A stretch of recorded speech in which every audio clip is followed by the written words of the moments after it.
Hai semuanya, selamat datang kembali di YouTube channel Darunda Krisandi. Di video kali ini aku akan membahas mengenai penyakit yang merupakan serangan secara alam roh. Kita tahu bahwa sakit atau penyakit itu merupakan hal yang wajar. Setiap kita sebagai manusia pastinya pernah mengalami sakit. Dan terkadang kita mengaitkannya dengan penyebab alamiah seperti kebiasaan hidup yang buruk, faktor lingkungan, atau genetika. Tetapi bagaimana jika beberapa penyakit yang kita hadapi adalah serangan secara alam roh yang dirancang untuk menghalangi kemajuan rohani kita dan melemahkan iman kita?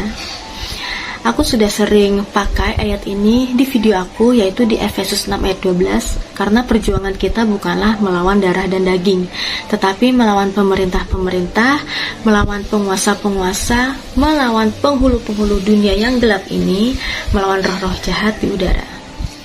Ayat ini mengingatkan kita bahwa beberapa hal yang terjadi dalam perjuangan sesungguhnya lebih dari apa yang dapat kita lihat dengan mata jasmani. Dan salah satu taktik musuh adalah menyerang tubuh kita dengan penyakit untuk mengalihkan perhatian kita dari tujuan yang Tuhan inginkan bagi kita. Dan ketika kita mempertimbangkan tanda-tanda ini, aku berdoa agar kita menerima kekuatan, pengertian, hikmat, dan wawasan rohani sehingga kita dapat berdiri teguh dalam menghadapi tantangan ini. Tanda pertama adalah penyakit yang tiba-tiba dan tidak dapat dijelaskan. Jadi seperti ini, kamu itu orang yang sangat sehat, menjalani hari-hari seperti biasanya, kerja atau menjalankan bisnis dan yang lainnya. Namun keesokan harinya tiba-tiba kamu mengalami sakit, dan saat kamu periksa ke dokter, dokter menyatakan bahwa tidak terdeteksi suatu penyakit apapun, bahkan semuanya baik-baik saja. Tapi nyatanya kamu merasakan sakit di tubuh kamu sehingga membuat kamu menjadi lemah. Tidak ada yang bisa menjelaskan mengapa kamu merasa seperti itu. Dan pada saat itu, kamu merasa bingung sekaligus putus asa. Jenis penyakit yang datang tiba-tiba ini seringkali merupakan taktik musuh. Hal ini dirancang untuk membuat kamu tidak fokus, membuat kamu itu tercuri sukacitanya, dan kamu mempertanyakan tujuan dan janji-janji Tuhan atas hidup kamu. Ingat apa yang dikatakan 1 Petrus 5 ayat 8. Sadarlah dan berjaga-jagalah, lawanmu si iblis berjalan keliling sama seperti singa yang mengaum-ngaum dan mencari orang yang dapat ditelannya. Iblis berkeliaran mencari saat-saat ketika kita lemah secara fisik, emosional maupun spiritual untuk menyerang kita. Banyak orang yang sedang tidur lalu terbangun dengan suatu penyakit yang tidak dapat dijelaskan. Itulah sebabnya tidak mengherankan ketika dokter mengatakan tidak ada yang salah dengan semua organ tubuh kamu. Namun hal itu tidak menghentikan rasa sakit dan ketidaknyamanan yang kamu rasakan ketika penyakit itu muncul secara tiba-tiba dan tidak dapat dijelaskan secara medis. Bisa jadi ini merupakan tanda bahwa musuh sedang bekerja di belakang layar. Matius 13 ayat 25 dikatakan, tetapi pada waktu semua orang tidur, datanglah musuhnya menaburkan benih lalang di antara gandum itu lalu pergi. Alkitab menegaskan kebenaran bahwa iblis bergerak seperti singa yang mengaum, menanamkan benih-benih penyakit dalam kehidupan manusia sebagai korbannya. Banyak orang yang meninggal akibat penyakit yang disebabkan oleh roh jahat. Penting untuk selalu mencari pertolongan medis dan pertolongan rohani. Kita harus ingat bahwa Tuhan adalah penyembuh utama kita. Mazmur 103 ayat 3 dikatakan, Dia yang mengampuni segala kesalahanmu, yang menyembuhkan segala penyakitmu. Bahkan ketika dokter tidak memiliki jawaban, Tuhan tahu akar dari penderitaan kamu. Ketika kamu menderita penyakit yang tidak dapat dijelaskan, pada saat-saat seperti itu sangat penting untuk bersandar pada doa, meminta kepada Tuhan untuk mendapatkan hikmat. Kamu perlu menanyakan hal tersebut kepada Tuhan.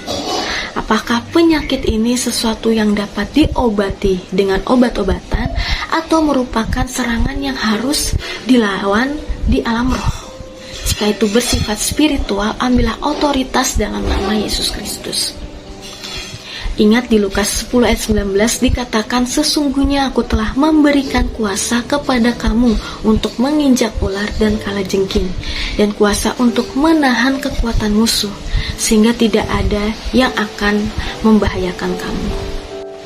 Kita memiliki kuasa melalui Kristus untuk mengatasi serangan rohani apapun, termasuk penyakit.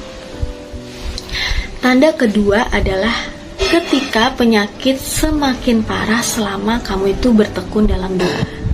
Tanda lain yang jelas bahwa penyakit kamu mungkin merupakan serangan spiritual adalah ketika penyakit tersebut semakin parah, tepat ketika kamu sedang mendekatkan diri kepada Tuhan. Pernah nggak kamu merenungkan bahwa saat kamu memutuskan untuk berkomitmen untuk berdoa, berpuasa, atau melakukan disiplin rohani apapun, tiba-tiba kesehatan kamu semakin buruk? Seolah-olah setiap kali kamu melangkah maju dalam perjalanan kamu bersama Tuhan, tubuh kamu malah merasa kelelahan dan semakin drop. Jika kamu pernah mengalami hal seperti itu bukanlah sebuah kebetulan. Mengapa hal itu kok bisa terjadi? Karena musuh mengetahui ketika kamu berada di ambang terobosan, dan musuh atau iblis akan melakukan apapun untuk menghentikan kamu. Ingat kisah Ayub? Membaca pengalamannya, kita melihat bagaimana iblis meminta izin untuk menyerang kesehatan Ayub untuk menguji imannya. Ayub 2 ayat 7 dikatakan, kemudian iblis pergi dari hadapan Tuhan, lalu ditimpanya Ayub dengan bara yang busuk dari telapak kakinya sampai ke batu kepalanya. Penderitaan fisik Ayub adalah akibat langsung dari peperangan rohani. Ini bisa jadi situasi kamu juga. Mungkin kamu pernah mengalami hal yang serupa. Mungkin kamu mulai berdoa untuk kelepasan di suatu bidang kehidupan kamu, dan tiba-tiba kamu merasa lemah atau sakit secara fisik. Atau mungkin kamu sudah berkomitmen untuk menjadi lebih dekat dengan Tuhan, dan tiba-tiba penyakit kronis kamu itu kambuh. Musuh berusaha membuat kamu berhenti. Dia tahu bahwa jika dia bisa membuat kamu fokus pada rasa sakit, maka kamu akan teralihkan dari kehidupan doa dan tujuan hidup kamu. Tetapi inilah kabar baiknya. Tuhan melihat penderitaan kamu dan Dia menghargai ketekunan kamu. Yakobus 5 ayat 16b dikatakan, doa orang yang benar bila dengan yakin didoakan sangat besar kuasanya. Bahkan di tengah-tengah penyakit kamu, tetaplah berdoa. Jangan biarkan musuh menang jika kamu menyerah. Di Galatia 6 ayat 9 dikatakan, janganlah kita jemu-jemu berbuat baik, karena apabila sudah datang waktunya, kita akan menuai jika kita tidak menjadi lemah. Tuhan tetap bekerja bahkan ketika tubuh kita lemah, dan Tuhan selalu punya rencana untuk membuat kita lebih kuat. Berdirilah teguh dalam iman dengan mengetahui bahwa doa-doa kita berkuasa dan sentuhan kesembuhan dari Tuhan tersedia bagi kita. Jangan berfokus pada rasa sakit, kesulitan, atau penyakit kamu. Jika kamu melakukannya, maka iblis akan mencuri sukacita dan semangat kamu untuk berdoa. Tanda ketiga adalah ketika sakit disertai dengan rasa takut, depresi, atau tertekan.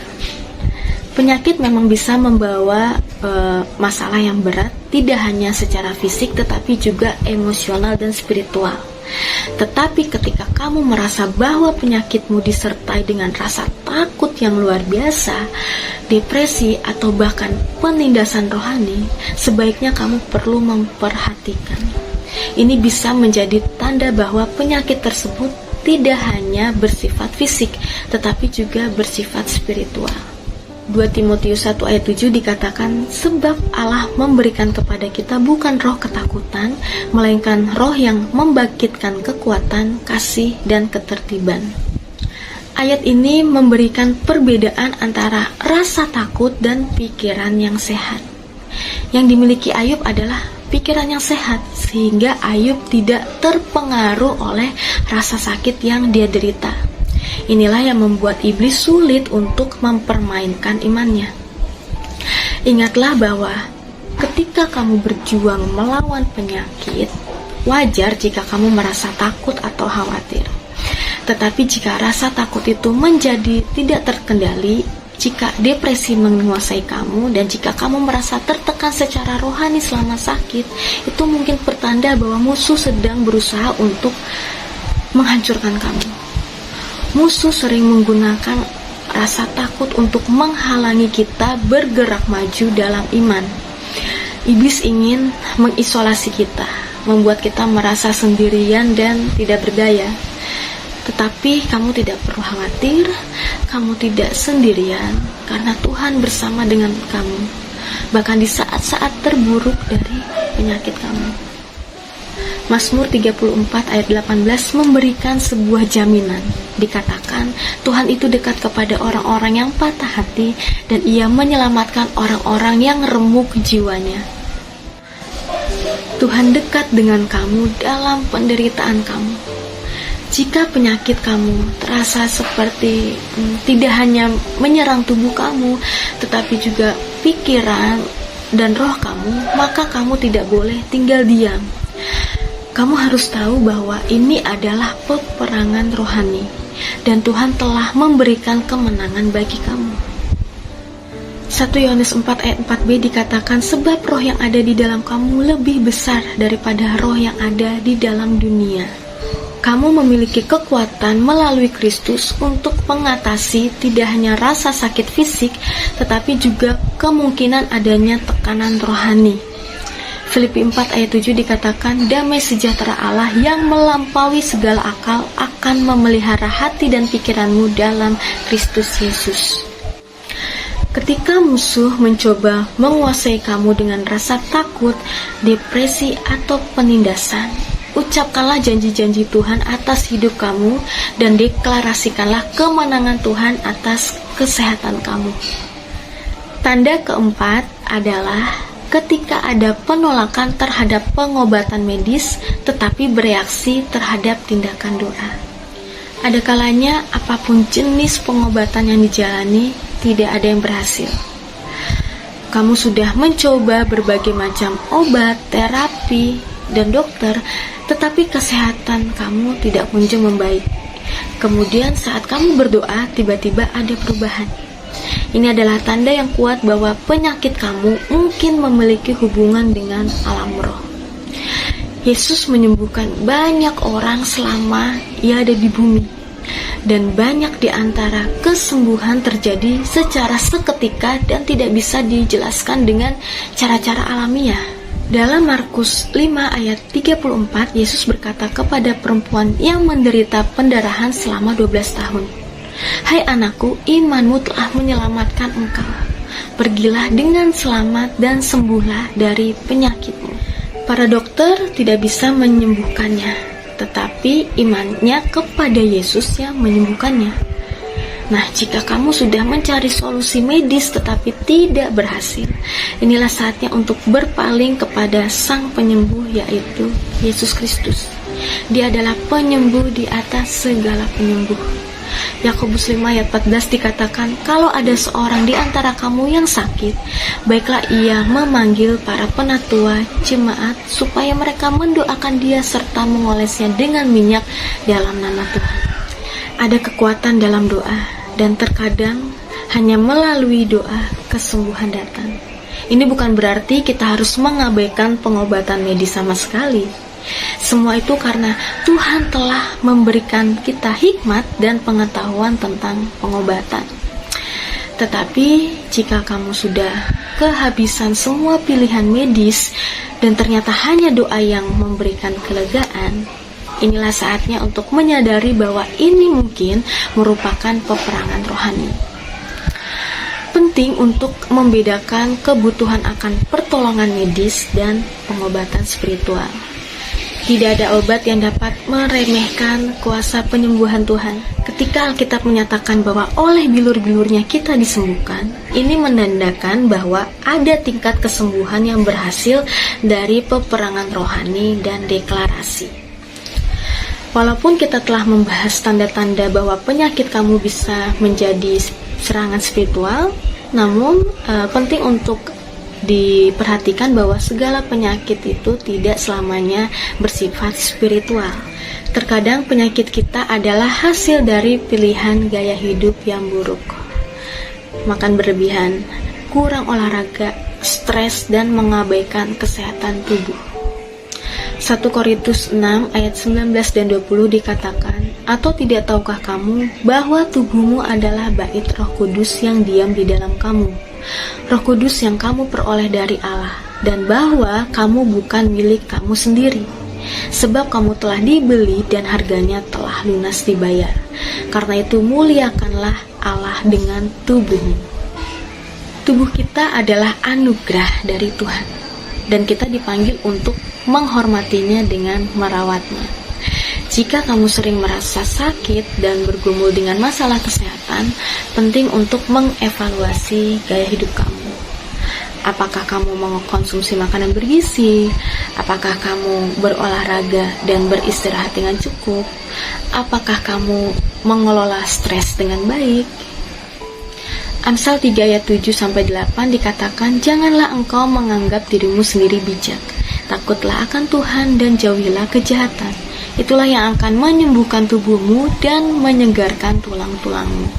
Hikmat menuntun pada kesehatan, dan itu termasuk menjaga kesehatan fisik kita. Sebagai penutup, aku ingin mengingatkan kamu bahwa apakah penyakit kamu adalah hasil dari serangan spiritual atau kecerobohan fisik, Tuhan tetaplah Jehovah Rafa, yaitu Tuhan yang menyembuhkan. Ia penuh dengan belas kasihan dan kemurahan, dan keinginannya adalah agar kamu berjalan dengan kondisi sehat. Alkitab dipenuhi dengan kisah-kisah penyembuhan yang ajaib, yang menunjukkan bahwa Tuhan lebih dari sekedar mampu memulihkan tubuh, pikiran, dan roh kita. Yesaya 53 ayat 5 dinyatakan, "Tetapi dia tertikam oleh karena pemberontakan kita, dia diremukan oleh karena kejahatan kita. Ganjaran yang mendatangkan keselamatan bagi kita ditimpakan kepadanya, dan oleh bilur-bilurnya kita menjadi sembuh." Yang ditebus oleh Yesus bagi kita di kayu salib bukan hanya penyembuhan rohani, tetapi juga penyembuhan jasmani. Tidak ada penyakit yang terlalu berat untuk diatasinya. Jika kamu sedang berjuang melawan penyakit hari ini yang datang tiba-tiba dan tidak dapat dijelaskan, yang semakin parah saat kamu dalam masa-masa pertumbuhan rohani, disertai dengan rasa takut dan depresi, bahkan menolak pengobatan medis, maka kamu harus bersandar pada kuasa penyembuhan, yaitu Tuhan Yesus. Berdoalah, deklarasikan janji-janjinya, dan jangan menyerah. Tuhan itu setia, dan jika penyakit kamu adalah akibat dari mengabaikan tubuh kamu, mintalah kekuatan dan hikmat dari Tuhan untuk mengambil langkah yang lebih sehat. Dia peduli dengan kesehatan fisik kamu sama seperti dia peduli dengan kesehatan rohani kamu. Mintalah tuntunan dan ingatlah bahwa ia dapat menyembuhkan kamu dan juga memampukan kamu untuk mengurus tubuh kamu dengan baik. Yeremia 30 ayat 17 dikatakan, "Sebab aku mendatangkan kesembuhan bagimu, aku akan mengobati luka-lukamu, demikianlah firman Tuhan." Dengan ini jelaslah bahwa pemulihan dan penyembuhan adalah bagian dari rencana Tuhan bagi kamu, dan tidak ada serangan spiritual atau penyakit fisik yang dapat menggagalkan rencananya bagi hidup kamu. Kita coba baca ayat lainnya yang mendalam. 3 Yohanes 1 ayat 2 dinyatakan, "Saudaraku yang kekasih, aku berdoa semoga engkau baik-baik dan sehat-sehat saja dalam segala sesuatu, sama seperti jiwamu baik-baik saja." Bagi siapa saja yang berada di bawah pengaruh sakit secara spiritual, dengan iman di dalam hati kamu, marilah doa sepakat dengan aku, dengan sepenuh hati kepada Tuhan. Mari bersatu dalam doa. Bapa di dalam surga, hamba sepakat dengan mereka yang berdoa dengan hamba saat ini. Aku berdoa untuk setiap orang yang sedang berjuang melawan penyakit, baik secara fisik, emosional maupun rohani. Ya Tuhan, kami tahu bahwa Engkau adalah penyembuh yang maha kuasa, dan kami mohon agar Engkau mengulurkan tangan-Mu dan memberikan kesembuhan bagi tubuh kami. Bagi mereka yang menghadapi serangan rohani, kami menghardik rencana musuh dalam nama Tuhan Yesus. Kami mendeklarasikan kemenangan-Mu, damai sejahtera-Mu, dan kekuatan-Mu atas setiap kami yang mendengarnya.